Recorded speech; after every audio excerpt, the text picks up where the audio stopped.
వి gold trusted gold buyers తాకట్టులో ఉన్న బంగారాన్ని విడిపించి ఈ రోజు ఉన్న మార్కెట్ ధరకే కొనబడును.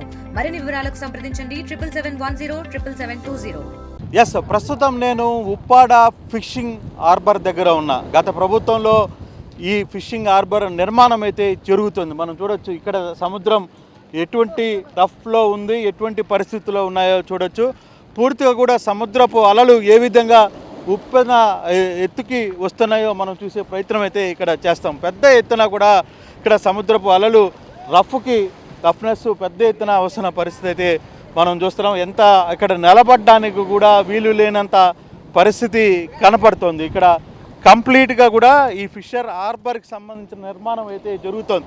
ఇక్కడ నిలబడడానికి కూడా అసలు భయం వేస్తున్న పరిస్థితి. నిజంగా మనం కానీ చూసుకుంటే మనిషి నిలబడలేని పరిస్థితిలో ఇక్కడ ఉన్నాడు. కనీసం ఇక్కడ జరుగుతున్న మనం చూస్తుంటే ఎంత ఎత్తున ఈ సముద్రపు అలలు వస్తున్నాయో అనేది కూడా మనం చూసే ప్రయత్నం అయితే చేస్తున్నాం. సో ఇక్కడ కానీ ఈ పరిస్థితుల్లో ఇక్కడ కనీసం గాలికి నిలబడడానికి కూడా లేదు, అటువంటి పరిస్థితి ఉంది. అయితే ఇప్పుడు ఈ ఫిషర్ హార్బర్ ఏదైతే నిర్మాణం జరిగిందో దీనివల్ల కొంత ఇబ్బంది జరుగుతోంది అనేది ఉప్పాడ గ్రామస్తులు చెప్తున్నారు. ఏదైతే ఈ సముద్రం చుట్టూ పక్కన ఈ ఆహారం మొత్తం కూడా దీన్నంతా కూడా నడిపారో దీన్ని కట్టడం వల్ల చూడొచ్చు సముద్రం ఎంత పెద్ద ఎత్తున అలలు పైకి వస్తున్నాయో కూడా మనం క్లియర్గా అర్థమవుతుంది. ఈ గోడ ఏదైతే కట్టారో దానివల్ల పూర్తిగా కూడా ఉప్పాడ గ్రామం మునిగిపోతుంది అనేది క్లియర్గా తెలుస్తుంది. అంత పెద్ద ఉప్పన దీనివల్ల ఈ నిర్మాణం వల్ల వీళ్ళ గ్రామస్తులకి ఒకవైపు మంచిది, కానీ నష్టం అయితే గ్రామానికి జరుగుతుంది. కేవలం ఇక్కడ జరుగుతున్న ఆహారంలో పూర్తిగా కూడా ఒకటి కంప్లీట్గా ఇక్కడ ఫిషర్లు అంటే ఫిషర్మెన్స్కి బోట్లు నిలుపుకునే దానికోసం ప్రభుత్వం ఇక్కడ ఏర్పాటు చేస్తుంది. అందుకే ఆ రెండు ప్రక్కల మనం చూస్తున్న రెండు పక్కల పెద్ద ఎత్తున కట్టడాన్ని చేసి దాన్ని పూర్తిగా కూడా నిర్మించే ప్రయత్నం చేశారు. దీనివల్ల ఆ వాటర్ మొత్తం కూడా ఉప్పాడ గ్రామంలోకి వెళ్ళిపోతుంది అనేది మనం చూస్తే ఇక్కడ సముద్రంలో ఏ విధంగా ఉప్పెన వస్తుంది, బయటికి సముద్రపు అలలు ఏ విధంగా తన్నుకొని బయటకు వస్తున్నాయో మనకి క్లియర్గా అర్థమయ్యే ప్రయత్నం అయితే చూస్తాం. సో అటువంటి సిచ్యువేషన్ కనపడుతోంది. అయితే దీనివల్ల ఎటువంటి ఇబ్బందులు ఉన్నాయి ఏంటి అనేది గ్రామస్తులతో కూడా మాట్లాడే ప్రయత్నం అయితే చేద్దాం. ఏంటి మీకు ఈ ఉప్పాడ ఫిషింగ్ వల్ల మీకు ఏమైనా ఇబ్బంది జరుగుతుంది? ఇబ్బంది అండి, చాలా ఇబ్బంది. ఏ విధంగా తుఫాను పెట్టి మరి చాలా అయినా ఏం పోయినా చేసినా అన్ని ఇబ్బంది కదా. ఈ కోతకి ఇది అన్ని గురైపోతాయి కదా, ఇదంతా మరి ఇబ్బంది కదా మత్స్యకారులకి. అంటే మీకు ఆ నిర్మాణం వల్ల మీకు ఇదంతా కూడా గ్రామం మీదకి వస్తుంది అని అనుకుంటున్నారా? అది లేకపోయినా మామూలుగా వచ్చేద్ది, అది ఉన్న వచ్చేద్ది అది మామూలుగా. ఓకే, సో ఇప్పుడు ఇది నిర్మాణం జరిగితే మీకు ఓకే కదా, మీకు ఉపయోగమే కదా? ఉపయోగం లేదు, ఇది కట్టినా మాకు ఏం ఉపయోగం ఉంది? అది ఎందువల్ల లేదు? దీనివల్ల ఏది అనుకూలంగా కట్టాడు, ఇది బాగుగా మా అంటికి బాగుంటుంది అనుకో కడతాడు అనుకుంటే ఇది వాటికి ఉపయోగపడలేదు, మాకు ఇది ఉపయోగపడలేనట్టుగా ఉంది. ఉపయోగపడ్డదా మీకు అసలు దీనివల్ల? ఏం బాగుంది చూడు.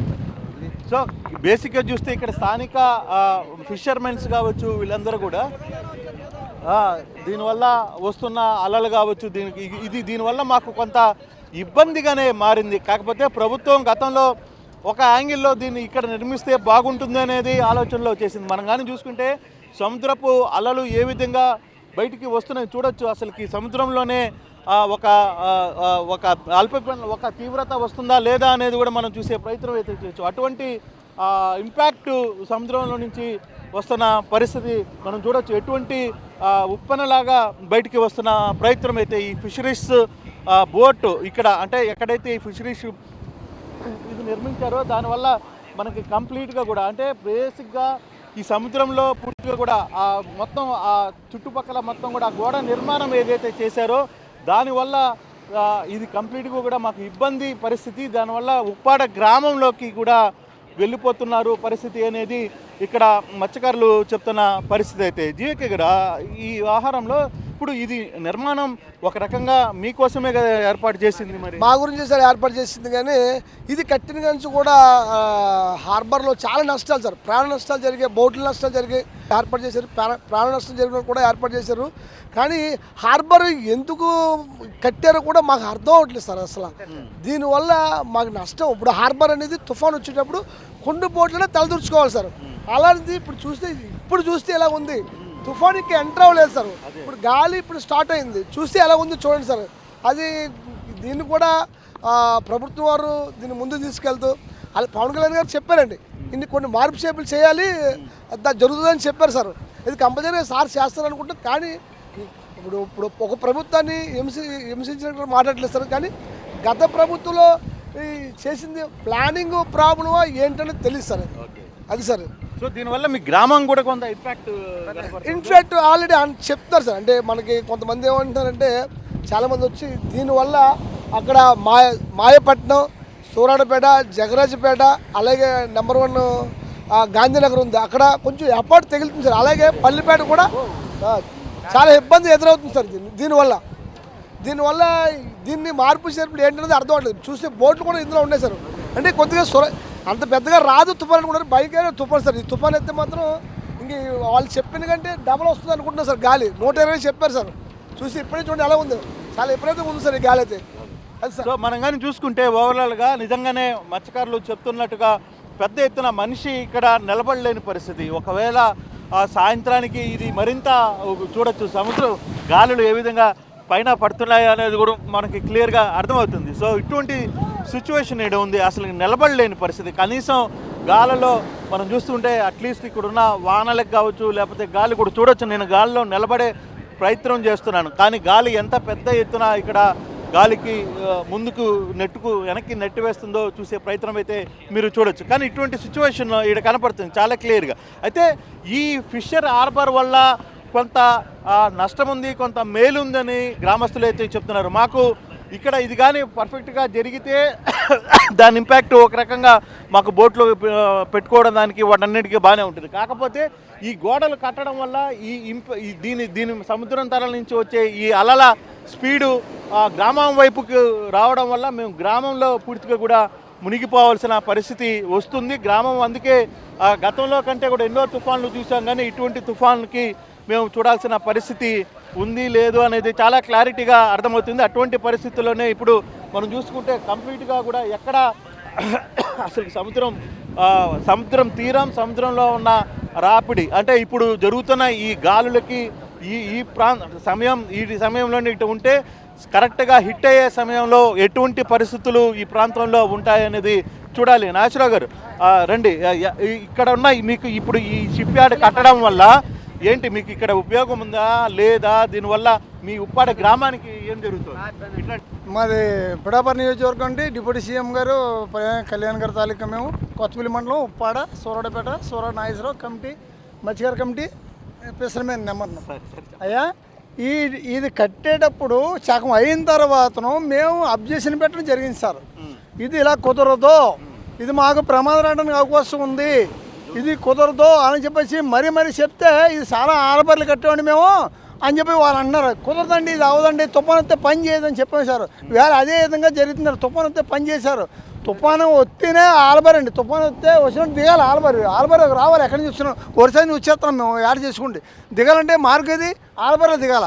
ఇది ఎక్కడ దిగుతాం సార్ చూస్తున్నారు కదా, దిగడానికి అవకాశం లేదు. కాబట్టి ఈ ఆలబర్ పని చేయదు, దీన్ని రీమోడలింగ్ చేస్తే తప్ప కానీ ఇది పని చేయదు అని మేము అందరికీ చెప్పడం జరుగుతుంది. మా మత్స్యకారు చాలా ఇబ్బందిగా ఉంది. దీన్ని బట్టి మత్స్యకారులు కూడా మాకు ఉపకారం చేయాలండి. తినడానికి ఏమి లేకుండా చాలా ఇబ్బంది పడుతున్నారు జనం అందరూ. కానీ మత్స్యకారులకి అందరికీ వాళ్ళకి తగిన సాయం చేయాలని రైస్ కానీ డబ్బులు కానీ ఏదో పూర్వంగానే రేషన్ కార్డు ఉపకారంగానే వాళ్ళకి ఇవ్వాలని మేము కోరుకుంటూ చదువు. Thank you. సో ఇది ఇక్కడున్న పరిస్థితి. కంప్లీట్గా ఈ షిప్ ఏదైతే ఈ ఫిష్ హార్బర్ ఉందో, ఫిష్ హార్బర్ వల్ల ఉప్పాడ గ్రామానికి కొంత నష్టం జరుగుతుందని ఒక సెక్షన్ ఆఫ్ పీపుల్, లేదు ఒక సెక్షన్ ఆఫ్ పీపుల్ ఇది పూర్తిగా నిర్మాణం అయితే, ఇప్పుడు ఏదైతే నిర్మాణం జరుగుతుందో ఇది పూర్తిగా కూడా నిర్మాణం అయితే మాత్రం ఇది 100% కొంత ఉపయోగపడుతుంది అనేది ఒక యాంగిల్. దీని మీద పవన్ కళ్యాణ్ కూడా మొన్న వచ్చారు, మాట్లాడారు. పవన్ కళ్యాణ్ దీనికి సంబంధించిన వ్యవహారంలో కొంత దీనికి సంబంధించి కొన్ని మార్పులు చేర్పులు చేయాలనే ఒక సూచనలు కూడా ఇచ్చారనేది. ఇది బేసిక్గా మనం కానీ చూసుకుంటే ఇక్కడ వస్తున్న అలల తాకిడి లేకపోతే దీనివల్ల అంటే ఆ రెండు నిర్మాణాల వల్ల జరగాల్సిన డ్యామేజ్ అయితే పెద్ద ఎత్తున జరుగుతోంది అనేది చాలా గట్టిగా చెప్తున్న పరిస్థితి. సో ఇక్కడ ప్రజలైతే కొంత దీనివల్ల కూడా మాకు ఇది నష్టమా, దీనివల్ల ప్రయోజనమా, మాకు ఉపయోగమా లేదా నష్టమా అనేది ఒక్కొక్కసారి ఒక్కొక్క విధంగా కనపడుతోంది అనేది ఇక్కడ మాట్లాడుతున్న నేపథ్యం. చూడాలి ఓవరాల్గా దీనికి సంబంధించి ఏదైనా కొంత మార్పులు చేసి ఏ విధంగా దీన్ని మళ్ళీ సక్సెస్లోకి తీసుకుని వస్తారనేది వేచి చూడాల్సిన పరిస్థితి అయితే కనపడుతోంది. తెలుగులో న్యూస్ కి ఫాస్టెస్ట్ యాప్ ఇప్పుడు టోటలీ న్యూ అవతార్లో జస్ట్ 5 సెకండ్స్ లో కంప్లీట్ న్యూస్, సోషల్ మీడియాలో ట్రెండ్స్ కి one stop solution, live TV app, voice search option తో ఇప్పుడే డౌన్లోడ్ చేయండి లేదా అప్డేట్ అయిపోండి. యాప్ లింక్ డిస్క్రిప్షన్ లో ఉంది.